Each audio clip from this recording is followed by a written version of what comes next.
In the introduction, Lenny is a huge man who is mentally handicapped, whereas George is small in stature but has a keen mind.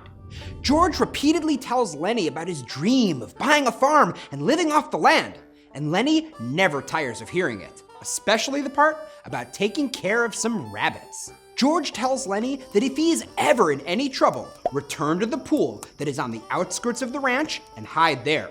The next morning on the ranch, an old ranch hand named Candy brings Lenny and George into the bunkhouse. During the rising action, after an initial confrontation with the ranch owner's son, Curly, George warns Lenny about Curly wanting to fight with him and tells Lenny not to have anything to do with him. Curly's flirtatious wife then visits the bunkhouse looking for Curly. After she leaves, George declares her a tramp and tells Lenny not to pay any attention to her. George tells Slim how he and Lenny got together and then confesses that Lenny got in trouble at their previous job when he wanted to feel a dress that a girl was wearing. George again describes the dream farm to Lenny, and Candy offers to chip in a partial payment if he can live on the farm with George and Lenny. Curly returns and picks a fight with Lenny.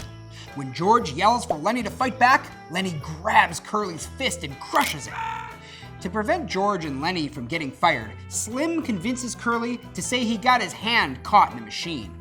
Crooks, an African-American worker who lives in the barn, grudgingly allows Lenny to visit him and scares him by asking what he would do if George never came back from town. Curly's wife suspects Lenny busted her husband's hand and then flirts with him, resulting in her accidental death.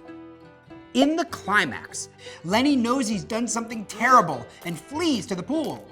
Candy finds Curly's dead wife and brings in George, who immediately knows it was Lenny who killed her. During the falling action, when Curly realizes Lenny killed his wife, he becomes enraged and goes off to organize a lynch mob. George wonders if they could just lock Lenny up, but Slim replies that even if they could, locking Lenny up would be cruel.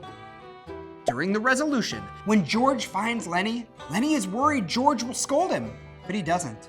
With Lenny's prompting, George says he and Lenny are different from other guys because they have each other. George tells Lenny to turn around and look across the river, and then George shoots Lenny in the head, mercifully killing his friend before the mob does.